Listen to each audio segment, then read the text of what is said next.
마법사 안나는 1500살 된 뱀파이어 매튜에게 반했어요. 원래 뱀파이어와 마법사는 서로 앙숙이었기 때문에 안나와 매튜의 사랑은 모든 세력의 반대에 부딪혔어요. 추격을 피하기 위해 안나와 매튜는 1590년 런던으로 시간 여행을 떠났어요. 그곳에서 안나는 자신이 마법사 가문의 상속자라는 것을 알게 되었어요. 가장 나이 많은 마법사의 도움으로 구디는 안나의 마법 능력을 성공적으로 개방했어요.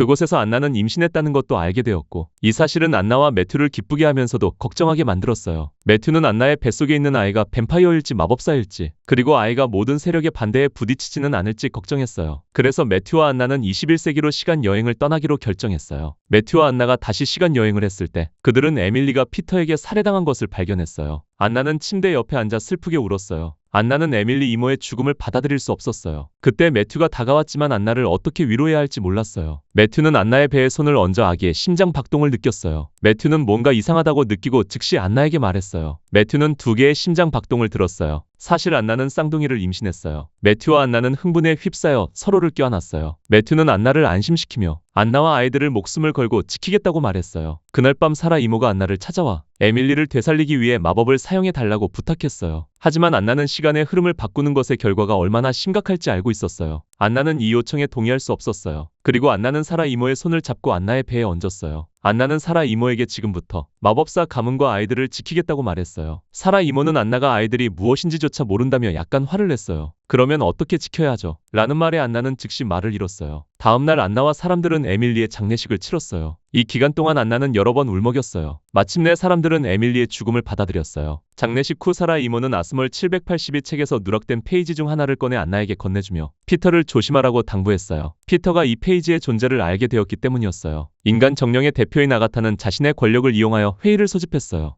회의의 주제는 여성 마법사 에밀리를 살해한 죄로 피터에게 교단에서 물러날 것을 요구하는 것이었어요. 피터는 여전히 자신의 범죄를 변호하고 있었지만 물론 지금 그의 말은 아무 의미가 없었어요. 최종 결과는 투표 형식으로 진행될 예정이었어요. 예상대로 대부분의 사람들이 피터가 교단에서 물러나기를 원했어요. 교단에서 쫓겨난 후 피터는 분노하며 아가타를 협박했어요. 피터는 그들이 이제 적이 되었다고 악의적으로 말했어요. 아스멀 782 원고와 클레어몬트 가족의 피해 분노를 이해하기 위해 매튜와 안나는 런던으로 돌아갔어요. 그 전에 매튜는 안나가 얻은 책의 페이지의 종이와 글자가 뱀파이어의 피부와 피로 만들어졌다는 것을 알았어요. 그래서 매튜는 안나가 얻은 페이지에서 DNA를 추출할 것을 제안했어요. 이를 통해 종의 진화와 멸종에 대한 정보를 얻을 수 있고 매튜의 피해 분노의 기원을 알 수 있을 것이라고 생각했기 때문이었어요. 하지만 이 모든 것을 하려면 장비가 잘 갖춰진 실험실이 필요했어요. 운 좋게도 안나는 도움을 줄 수 있는 친구가 있었어요. 안나는 즉시 친구 크리스에게 연락했어요. 크리스가 그들을 실험실로 안내한 후 매튜의 조수는 크리스가 전에 본 적 없는 세포 세트를 꺼냈어요. 크리스도 과학자였지만 이런 세포는 본 적이 없었어요. 안나와 매튜의 설명을 들은 후 크리스는 여전히 마법사와 뱀파이어를 믿지 않았어요. 크리스에게 마법사와 뱀파이어의 존재를 증명하기 위해 안나는 갑자기 눈을 감았고 손바닥이 서서히 빛나기 시작했고 수도꼭지 아래에 물방울들이 서서히 얼어붙었어요. 이는 크리스를 놀라게 했어요. 크리스는 믿을 수 없다는 표정으로 물줄기를 만지작거렸어요. 분명히 안나가 마법을 써서 그렇게 한 것이었어요. 이제 크리스는 마법사와 뱀파이어의 존재를 믿게 되었어요. 크리스는 즉시 안나와 매튜가 DNA 추출 실험을 완료하도록 돕기로 결정했어요. 하지만 이것은 쉬운 실험이 아니었어요. 매튜 가문의 피해 분노는 수세기 동안 나타나지 않았기 때문이었어요. 하지만 얼마 전 피해 분노를 가진 뱀파이어가 나타나 많은 사람들을 죽였어요. 피해 분노가 퍼지면 극도로 잔인해질 것이기 때문에 매튜는 자신의 아이들도 자신과 같은 피해 분노를 갖게 될까봐 두려워했어요. 그래서 매튜는 안나가 아기를 낳기 전에 피해 분노의 기원을 찾아 치료하고 싶어 했어요. 그날 안나와 매튜는 지하 주차장에서 돌진하는 자동차에 의해 막혔어요. 차에서 내린 사람은 하버드였어요. 하버드는 다른 사람도 데려왔는데 그 사람은 다름 아닌 매튜와 안나의 양아들 잭이었어요. 다음날 매튜와 안나는 진행 상황을 확인하기 위해 실험실에 갔지만 매튜가 피해 분노의 기원을 추적하려면 매튜가 물려받은 세대, 즉 매튜 아들의 다음 세대부터 시작해야 한다는 크리스의 어려운 답변을 받았어요. 그 사람은 바로 마커스였어요. 벤자민은 매튜를 만나러 갔다가 차고에서 잭을 보았어요. 벤자민은 잭이 하버드가 입양한 노숙자라고 생각해서 벤자민은 잭에게 나가라고 요청했어요. 문제를 일으키고 싶지 않았던 잭은 시키는 대로 했어요. 잭이 문 밖으로 나가자 벤자민은 이 가족의 구성원만 여기에 머물 수 있다고 말했어요. 이 말은 잭의 흉폭한 피를 완전히 불태웠어요. 잭은 즉시 벤자민을 뒤에서 공격했어요. 하지만 잭이 어떻게 벤자민을 쓰러뜨릴 수 있겠어요. 물린 벤자민은 매우 화가 났어요. 벤자민은 즉시 잭을 심문하기 위해 매튜에게 데려갔어요. 벤자민은 매튜에게 관련 없는 뱀파이어를 가족에게 데려왔다고 비난했어요. 매튜는 잭에게 이 가족의 일원이라고 말해달라고 간청했지만 벤자민은 이곳의 주인이라 즉시 반박했어요. 매튜가 잭을 통제할 수 없다면 자신이 처리하겠다고 말했어요. 말을 마친 벤자민은 잭을 물고 잭의 모든 기억을 보았어요. 알고 보니 잭은 최근 10명 이상을 살해한 피해 굶주린 뱀파이어였어요. 안나는 벤자민이 잭을 해칠까봐 두려워하는 엄마였어요. 그래서 안나는 마법으로 벤자민의 목을 조르는 사슬을 조종하며 잭을 풀어달라고 요구했어요. 매튜의 설득으로 안나는 손을 멈췄어요. 잭이 여전히 극도로 혼란스러워하는 동안 벤자민은 잭이 피해 굶주린 살인자라고 큰 소리로 말했어요. 매튜는 그 말을 듣고 의심스러운 눈으로 벤자민을 바라봤어요. 그러자 벤자민은 수많은 피해자 사진을 꺼내 매튜의 얼굴에 던지며 화를 냈어요. 그러고 나서 벤자민은 매튜가 계속 잭을 보호한다면 그것은 죄악이라고 말했어요. 이때 매튜는 벤자민 앞에 무릎을 꿇고 잭에게 기회를 달라고 간청했어요. 벤자민은 동의하지 않았고 오히려 매튜에게 즉시 잭을 죽이라고 요구했어요. 그렇지 않으면 잭이 가족에게 위험을 초래할 것이라고 말했어요. 사람들이 경계를 늦추자 잭은 흔적도 없이 도망쳤어요. 잭의 흉폭한 피를 이해하기 위해 매튜와 안나는 잭을 데려온 하버드를 찾아갔어요. 알고 보니 벤자민은 매튜에게 복수하기 위해 잭을 피해 분노를 가진 뱀파이어로 만들었어요. 잭과 매튜의 관계를 이용하여 매튜를 몰락시키고 싶어 했어요. 그날 밤 매튜와 안나는 잭의 문제를 계속 논의했어요. 매튜는 잭이 조종당하고 있어서 무의식적으로 많은 사람들을 죽였다고 생각했어요. 아버지로서 매튜는 잭의 고통을 직접 끝내고 싶어 했어요. 안나는 매튜의 함의가 잭을 죽이는 것을 알았어요. 매튜가 필립 아버지에게 했던 것처럼요. 안나는 매튜가 이 일로 후회하고 자책하는 것을 원하지 않았어요. 안나는 매튜에게 아버지라면 자녀를 보호하기 위해 무슨 일이든 할 것이라고 조언했을 뿐이었어요. 하지만 매튜는 여전히 밤에 밖으로 나갔어요. 뱀파이어가 인간과 평화롭게 공존하기 위해서는 잭이 대가를 치러야 했어요. 아주 빨리 매튜는 잭을 찾아냈어요. 하지만 아버지로서 매튜가 어떻게 자식을 죽일 수 있겠어요. 게다가 잭의 본성은 좋은 사람이었어요. 잭은 잘못을 인정하고 바로잡기로 결심했어요. 그래서 매튜는 잭에게 기회를 주고 집으로 데려왔어요. 안나는 밤새 문 앞에서 걱정하며 기다렸어요. 소리를 듣고 안나는 급히 밖으로 뛰쳐나갔어요. 매튜가 잭을 데리고 돌아온 것을 보고 안나는 안도의 한숨을 내쉬었어요. 잭이 교단의 추격을 받지 않도록 매튜는 항상 잭을 곁에 두어야 했어요. 이제 매튜는 마커스를 찾아가 마커스의 후손들에게 DNA 실험에 참여해달라고 요청할 예정이었어요. 런던 공항에 도착한 매튜는 전화를 받았는데 알고 보니 전화를 건 사람은 배지였어요. 배지는 전 시즌에서 주도의 성에서 안나와 마주쳤던 사람이었어요. 현재로 돌아와 배지는 매튜에게 컴퓨터를 켜서 이미지를 보라고 요청했어요. 그 영상에는 배지가 잭에게 범죄를 부추기는 과정이 담겨 있었어요. 잭은 놀란 표정이었어요. 당시 잭의 상태는 평소의 잭과 달랐기 때문이었어요. 수세기 동안 배지는 매튜의 변종 아들이었어요. 하지만 매튜는 그가 너무 잔인하다고 생각하여 가족에서 쫓아냈어요. 버려진 배지는 매튜에게 깊은 원한을 품었어요. 그래서 1년의 복수가 곧 시작될 예정이었어요. 매튜의 일도 순조롭지 않았어요. 마커스의 후손들이 매튜의 DNA 실험에 참여하기를 거부했기 때문이었어요. 매튜가 돌아왔을 때 문이 엉망진창이 되어 있었어요. 매튜는 잭이 다시 분노에 휩싸였다고 직감했어요. 매튜는 재빨리 밖으로 나가 공동묘지에서 미쳐 날뛰는 잭을 발견했어요. 매튜는 계속해서 잭을 안심시키며 잭이 분노를 통제해야 하고 잭에게 이전에 연습했던 것을 기억하라고 말했어요. 매튜의 지도 아래 잭은 점차 침착함을 되찾았어요. 안나는 아스몰 782 책에 누락된 페이지에 대한 단서를 찾기 위해 도서관에 갔어요. 아스몰 782 책의 내용이 갑자기 생생하게 움직이기 시작했어요. 문자 중 하나가 갑자기 안나의 손목에 박혔어요. 안나는 이 문자들의 방향이 모두 하버드를 향하고 있다는 것을 즉시 알았어요. 안나는 재빨리 하버드를 찾아갔어요. 몇 번의 대화 끝에 하버드는 안나에게 아스몰 782 책에 누락된 페이지를 건네주었어요. 지금까지 안나는 찢어진 3페이지 중 2페이지를 얻었어요. 나머지 페이지를 찾으면 아스몰 782 책이 완성될 것이었어요. 하지만 마지막 페이지를 가진 사람은 세상에서 사라진 것 같았어요. 안나는 그 사람에 대한 정보를 찾을 수 없었어요. 안나는 마법사 위치 추적 주문을 사용할 수밖에 없었어요. 하지만 이 마법은 많은 마법사가 함께해야 완성할 수 있었어요. 그래서 안나는 도시에 숨어있는 다른 마법사들의 집을 찾아갔어요. 물론 안나의 등장은 마법사들에게 큰 환영을 받았어요. 안나는 자신의 의도를 설명했고 마법사들도 기꺼이 동의했어요. 모두 함께 마법을 사용하기 시작했어요. 마법사들의 주문 아래 테이블 위에 매혹적인 아름다움이 예측할 수 없을 정도로 변하는 것만 보였어요. 얼마 지나지 않아 소유자의 주소가 나타났어요. 사람들이 모두 떠난 후 피터는 마법사들의 거처에 침입했어요. 피터는 이곳에 여성 관리자에게 안나가 찾은 위치를 밝히라고 강요했어요. 물론 여성 관리자는 피터의 나쁜 의도를 알아서 타협하지 않았어요. 그래서 피터는 여성 관리자를 공격하기 위해 폭력을 사용하기 시작했어요. 이때 주소를 얻은 안나 일행은 마지막 페이지를 가지고 있는 사람의 집에 도착했어요. 하지만 그는 안나를 환영하는 것 같지 않았어요. 아가타의 설득 끝에 그는 마침내 안나에게 3번째 페이지를 기꺼이 건네주었어요. 이 페이지를 가지고 밖으로 나갈 때 안나는 갑자기 심한 복통을 느꼈어요. 안나는 아이를 낳기 위해 즉시 집으로 돌아가야 했어요. 사라 이모는 모든 것을 준비해 놓았어요. 매튜도 돌아왔어요. 매튜는 안나를 격려하기 위해 재빨리 안나 옆으로 갔어요. 마커스는 한때 의사였고 수세기에 걸친 경험을 바탕으로 안나의 맥박과 심장 박동이 정상이라고 안나에게 말했어요. 마커스는 조언을 해준 후 재빨리 밖으로 나갔어요. 매튜가 옆에 있어서 안나의 출산은 더 쉬워질 거예요. 얼마 지나지 않아 안나와 매튜의 두 아이가 태어났어요. 먼저 태어난 아이는 여자아이였고 두 번째 아이는 남자아이였어요. 이곳에서 기다리던 사람들도 기뻐하며 파티를 열었어요. 아기들의 탄생은 그들이 위험에 더 가까워지고 있다는 것을 의미하기도 했어요. 매튜와 안나는 먼저 아이들을 프랑스에 있는 칠탑성으로 데려가야 했어요. 매튜와 안나가 곧 아이들에게 세례식을 해줄 것이기 때문이에요. 어느 날 한 신참 마법사가 입에 담배를 문 채 술집에서 나갔어요. 신참 마법사는 주머니를 오랫동안 뒤졌지만 라이터를 찾지 못했어요. 주변을 둘러봐도 아무도 신경 쓰지 않아 손가락을 튕겨 불을 만들었어요. 하지만 이 행동은 신참 마법사를 후회하게 만들었어요. 베지가 신참 마법사가 떠나는 뒷모습을 지켜보고 있었기 때문이에요. 얼마 지나지 않아 신참 마법사는 버려진 낡은 병원의 침대 위에 나타났어요. 옆에 있는 수액 주머니는 여전히 수액을 공급하고 있었고 신참 마법사의 손은 큰 사슬로 잠겨 있었어요. 성 안에서 안나는 아이들을 달래고 있었어요. 아이는 아무리 달래도 울음을 멈추지 않았어요. 옆에는 내일 아이들의 세례식을 준비하는 가정부 마튜 있었어요. 우는 아이를 보며 마튜는 배가 고픈 것 같다고 생각했어요. 하지만 안나는 아이에게 우유를 먹였지만 모두 토했다고 말했어요. 그래서 마타는 안나에게 앉으라고 신호를 보냈어요. 아마 아이가 필요한 것은 우유가 아니었을 거예요. 안나는 테이블 위에 칼을 보고 즉시 아이가 무엇을 원하는지 알았어요. 이쪽에서 매튜와 잭은 베지의 나쁜 과거에 대해 이야기하고 있었어요. 갑자기 매튜와 잭은 부엌에서 피냄새를 맡았어요. 안으로 들어갔을 때 매튜는 매우 놀랐어요. 안나가 아이에게 자신의 피를 먹이고 있었어요. 물론 매튜도 그것을 받아들여야 했어요. 이런 일은 더 자주 일어날 거예요. 다음날 칠탑성은 다양한 분야의 소유자들을 초대했어요. 뱀파이어의 후손도 있었고 인간 정령도 있었고 마법사도 있었어요. 크리스도 이곳에 초대받았어요. 동시에 매튜와 안나를 반대하는 사람들은 벤자민에게 아이들을 교단으로 데려가라고 재촉했어요. 아이가 사라의 축복을 받을 때 벤자민이 문을 박차고 들어왔어요. 몇 마디 즐거운 축하 후에 벤자민은 의도를 밝혔어요. 아이들을 교단으로 데려가고 싶다는 것이었어요. 안나는 그 말을 듣고 아이들을 사라에게 넘겨주었어요. 안나는 아무도 아이들을 데려갈 수 없다고 단언했어요. 그러자 벤자민은 공격으로 전환하며 잭이 저지른 일들을 말했어요. 다행히 이사부가 잭을 진정시켜 침착하게 만들었어요. 이때 매튜는 셔츠 단추를 풀었고 이는 싸움이 시작될 수 있음을 의미했어요. 벤자민은 즉시 번개처럼 매튜를 공격했어요. 안나는 아이들을 집으로 데려가고 모두를 대피시키라고 요청했어요. 그러고 나서 안나는 분노에 휩싸여 마법을 사용하기 시작했고 이는 매튜와 벤자민 모두를 두렵게 만들었어요. 벤자민은 안나의 마법이 자신을 잿더미로 만들 수 있다는 것을 알았어요. 상황을 잘 아는 벤자민은 즉시 항복을 선택했어요. 이때 안나가 말했어요. 교단은 안나와 매튜의 아이들이 피에 굶주린 분노와 마법사의 힘을 물려받을까 봐 두려워했어요. 이 두 힘은 교단의 통제 범위를 벗어나기 때문에 교단은 아이들을 통제하고 싶어 했어요. 안나는 자신의 아이들이 교단에 합류하지 않을 것이라고 말했어요. 하지만 안나는 아이가 피에 굶주린 분노를 일으키더라도 자신이 통제할 수 있다고 장담할 수 있다고 말했어요. 통제할 수 없다면 자신의 마법을 사용할 것이라고 말했어요. 안나의 보증으로 벤자민은 마지못해 집으로 돌아가는 것에 동의했어요. 이쪽에서 베지는 괴물처럼 행동하기 시작했어요. 베지는 며칠 전에 붙잡힌 마법사의 방문 앞에 도착했어요. 마법사가 아직 살아있는 것을 보고 베지는 죽음을 맞이할 준비를 하라고 했어요. 그리고 베지는 눈앞의 마법사를 먼저 처리할 것이라고 했어요. 베지는 돌아서서 코트를 벗고 머리를 멋지게 매만진 다음에 방으로 들어갔어요. 마법사는 두려움에 떨며 탈출할 방법을 찾았고 주문을 외우기 시작했어요. 과연 그것은 효과가 있었어요. 수갑을 풀고 마법사는 숨조차 제대로 쉬지 못하고 문 밖으로 조심스럽게 나갔어요. 마법사는 베지의 코트도 가져갔어요. 하지만 모든 것은 계획된 것이었어요. 알고 보니 베지는 마법사에게 탈출할 기회를 주기 위해 일부러 방심했던 것이었어요. 안나는 아이들에게 자신이 만든 마법을 보여주고 있었어요. 갑작스러운 노크 소리에 안나는 즉시 멈췄어요. 가정부 마탄이 안나에게 부상을 입은 마법사가 밖에서 안나를 찾고 있다고 말하러 왔어요. 베지의 예상대로 마법사는 매튜와 안나의 성을 찾아왔어요. 마법사는 매튜에게 베지가 다른 마법사들을 많이 붙잡았다고 말했어요. 베지는 안나까지 붙잡아 아이들에게 실험을 하겠다고 협박했어요. 이때 매튜는 죄책감을 느꼈어요. 매튜는 처음부터 베지를 죽였어야 했는데 실패했다고 느꼈어요. 이제 베지는 안나와 아이들에게 위험한 존재가 되었어요. 마커스는 안나와 매튜의 아이들을 보호하기 위해 기사단 멤버들을 모집할 때가 되었다고 결정했어요. 논의 끝에 크리스가 첫 번째 선택이 되었어요. 안나는 잭도 추가로 모집하자고 제안했고 마커스도 동의했어요. 곧 인간, 뱀파이어, 마법사까지 모두 모였어요. 그들이 하는 일은 약하고 도움이 필요한 사람들을 돕는 것이었어요. 선서를 한 후 그들은 모두 기사단을 위한 특별한 반지를 꼈어요. 그 반지는 충성심을 상징했어요. 이를 통해 매튜의 가족은 점점 그를 더 커졌어요. 이것은 매튜가 혼자 배지와 싸워야 할 때 더 편안하게 만들었어요. 매튜와 안나가 친밀한 시간을 보내는 동안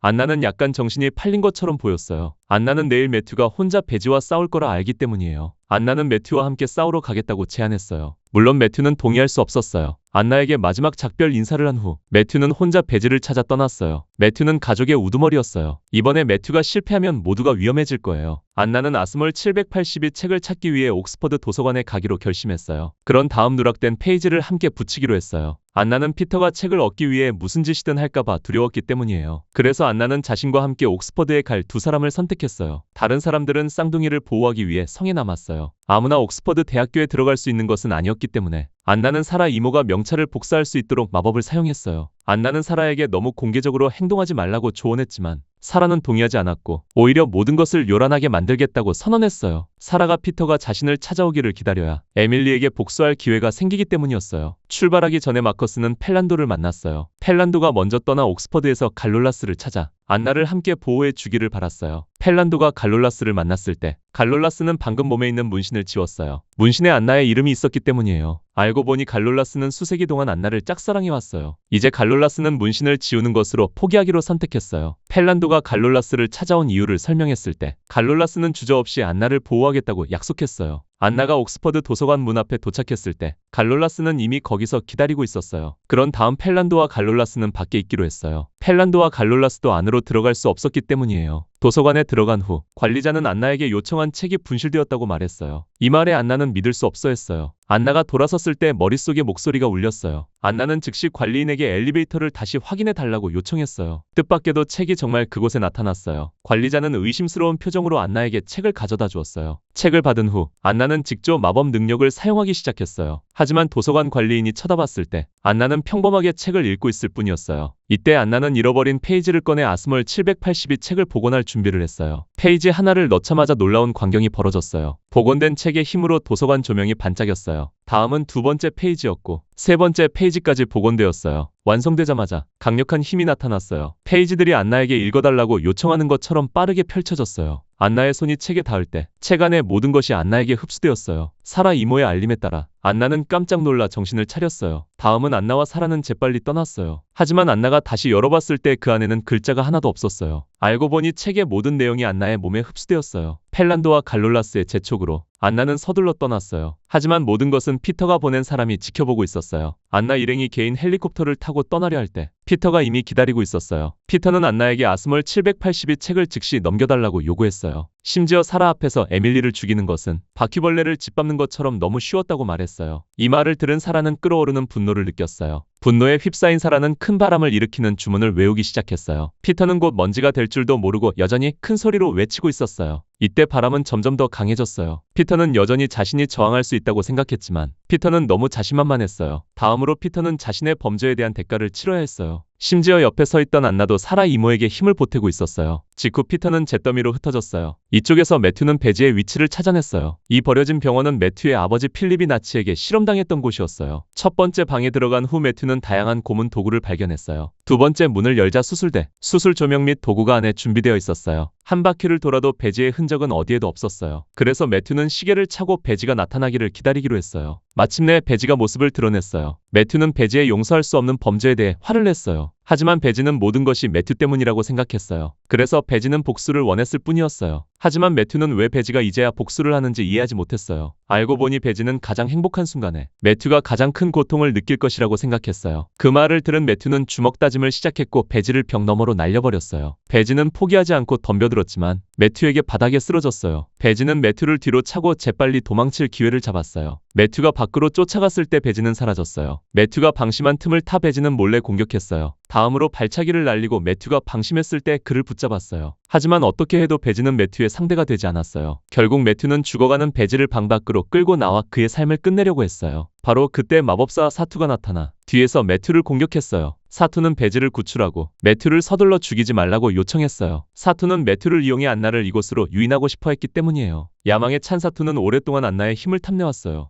한 사람은 매튜를 원하고 다른 한 사람은 안나를 원했어요. 그렇게 사투와 배지는 합의했어요. 안나가 돌아온 후 사람들에게 아스멀 782 책의 내용을 보여주었어요. 안나는 가능한 한 빨리 책의 비밀을 함께 밝혀내고 싶어 했어요. 안나는 미친 듯이 그것을 복사했어요. 크리스는 안나가 약간 피곤해 보이고 쉬라고 요청했어요. 안나가 쓴 것은 반나절 동안 읽을 수 있을 만큼 충분했기 때문이에요. 안나가 사라 이모와 이야기하러 갔을 때 갑자기 마커스가 들어왔어요. 알고 보니 배지가 매튜를 붙잡았다는 메시지를 보냈어요. 배지는 매튜를 수술대에 묻고 매튜의 전투 능력을 잃게 하기 위해 몇 가지 약물을 주사하기까지 했어요. 게다가 배지는 매튜의 목숨이 오래가지 않을 것이라고 협박했어요. 안나는 더 이상 이렇게 가만히 있을 수 없었어요. 즉시 매튜를 구하고 싶었지만 안나는 매튜가 어디에 있는지 알지 못했어요. 모든 사람들이 미친 듯이 연락을 취하고 위치를 최대한 빨리 확인했어요. 그들은 매튜의 차가 마지막으로 멈춘 위치를 분석했어요. 갑자기 문이 열렸어요. 벤자민이 이곳에 찾아왔어요. 벤자민의 등장에 모두가 즉시 경계했어요. 이때 안나는 벤자민을 초대했다고 말했어요. 중요한 순간에는 가족에게 의지해야 하기 때문이었어요. 안나는 배지가 보낸 영상을 벤자민에게 보여주었어요. 잠시 영상을 관찰한 후 벤자민은 매튜가 차고 있는 시계가 필립의 것이라는 것을 알아차렸어요. 필립은 매튜와 벤자민의 아버지였어요. 당시 필립은 전쟁포로였어요. 뱀파이어라는 것이 발각된 후 필립은 연구를 위해 의료시설로 넘겨졌어요. 배지는 다른 경로를 통해 시계를 얻을 수 없었어요. 배지도 그 당시 연구에 참여하지 않았다면요. 아마 배지는 수세기 전부터 클레어몬트 가문을 음모했을 거예요. 신중하게 분석한 후 그들은 매튜의 위치를 확인했어요. 그들은 벤자민의 개인 헬리콥터를 타고 그 장소로 이동했어요. 거버트가 이사부를 세뇌하기를 바라며 칠탑성에 도착했어요. 거버트는 구조 계획이 실패할 것이라고 믿었고 심지어 안나가 클레어몬트 가문을 통치할 것이라고 비난했어요. 거버트는 이사부에게 교단을 지지하면 그들이 이사부에게 관대할 것이라고 조언했어요. 하지만 이사부는 단호하게 대답하며 거버트에게 이곳을 통치할 권리가 없다고 말했어요. 이때 안나와 다른 사람들은 매튜의 위치를 찾아냈어요. 그들은 조심스럽게 안으로 들어갔어요. 너무 어두웠기 때문에 안나는 마법을 사용하여 이곳의 공간을 밝게 만들었어요. 모든 사람들의 시선을 사로잡은 것은 앞에서 고통스러워하며 몸을 떨고 있는 매튜였어요. 안나는 즉시 이 신기루를 꿰뚫어 보았어요. 몇 걸음도 채 걷기 전에 안나는 수천 마일 떨어진 곳에서 사투의 목소리를 들었어요. 사투는 안나에게 혼자 그 장소로 오라고 요구했어요. 그렇지 않으면 모두가 이곳에서 죽을 것이라고 말했어요. 안나는 사투의 요구를 따를 수밖에 없었어요. 안나는 모두의 만류를 무시했어요. 다음에 안나는 모두를 막기 위해 벽을 만들고 혼자 떠났어요. 안나가 방문 앞에 도착했을 때 문이 저절로 열렸어요. 안에는 매튜가 있었지만 분위기가 매우 이상했어요. 매튜는 분명히 진짜 매튜가 아니었어요. 안나가 천천히 다가가자 사투도 나타났어요. 세상을 지배하려는 결심으로 사투는 안나에게 아스멀 782 책을 넘겨달라고 요구했어요. 말을 마치자 사투의 손에 안나를 위협하는 두 개의 불덩이가 나타났어요.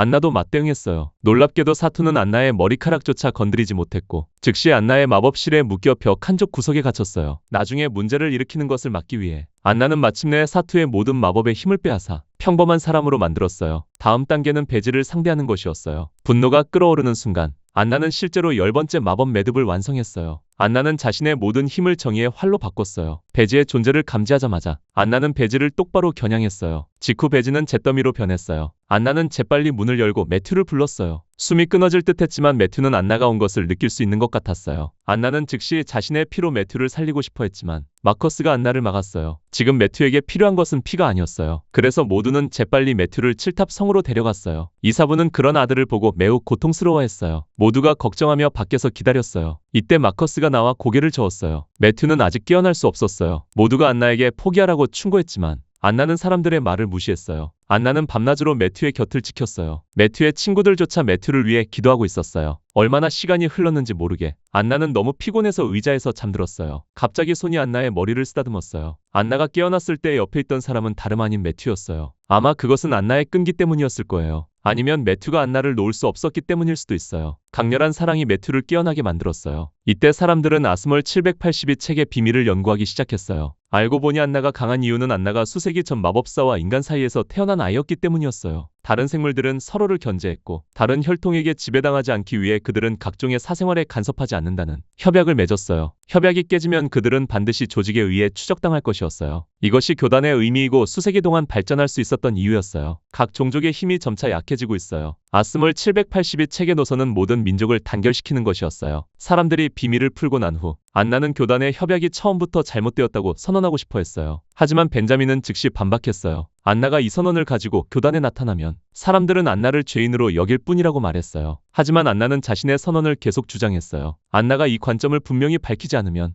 안나와 매튜의 아이들이 위험에 처하고 밖에 있는 다른 약자들도 불행하게 살게 될 것이기 때문이었어요. 말다툼 끝에 안나는 마침내 교단에 가기로 결정했어요. 오늘 안나는 클레어몬트 가문의 수장으로서 이곳에 왔어요. 그 말에 거버트는 매우 화를 냈어요. 이때 안나는 협약 폐지를 제안하고 아스몰 782 책의 비밀을 밝혔어요. 거버트는 지금 책에 글자가 하나도 없기 때문에 믿지 않았어요. 안나는 자신이 아스몰 782 책이라고 말했어요. 안나는 태연하게 손을 흔들었고 모든 사람들의 놀란 눈빛 속에서 생명의 나무가 땅에서 솟아났어요. 안나는 모든 종족의 쇠퇴 문제를 해결하는 방법을 설명했어요. 마침내 사람들은 거수 투표로 회의를 폐지했고 거버트는 자신의 재판에 직면하게 될 거예요. 영화 마지막에 아가타의 갈라진 가족이 안나와 매튜처럼 마침내 재회했어요. 우리 삶에서도 다양한 어려움을 겪어야 해요. 끈기만 있다면 결국 원하는 삶을 살 수 있을 거예요. 이것으로 마법사 암호 시즌 3이 끝났어요. 재미있게 보셨다면 좋아요와 채널 구독을 해주기를 바랍니다. 최신 영상에서 다시 만나요.